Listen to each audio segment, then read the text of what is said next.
দেশ থেকে হ্যাঁ কি কি আসছে গ্যাসের দিন? আজকে তো ভাই এক নম্বরে সেটা গরুর বট, এই যে গরুর বট, গরুর বট, মাশাআল্লাহ দেখেন বট দাঁড়িয়ে আনছে দেশের থেকে। গরুর বট। এর এগুলোর মধ্যে আছে হাঁস, রাধা হাঁস, রাধা আছে, গোস আছে, মাংস আছে, মিষ্টি আছে, রসমলাই, জাম্বুরা, আমড়া, তারপরে যে শুটকি, রসমালাই, শুটকি, ইলিশের শুটকি। তো দেখাবো একটু করে। এই দেখেন ইলিশ মাছ,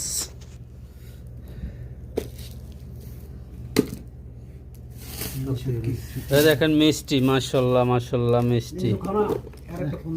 শুটকি বড়া, এই শুটকির বড়া কলা পাতা দিয়ে শুটকি বড়া, দেখেন কলা পাতা না ইয়ে পাতা, কচু পাতা, লাউ পাতা, ও লাউ পাতা। এটা দেখেন গরম করে খাওয়া হবে আজকে। এই আইসে একটু আল্লাহ।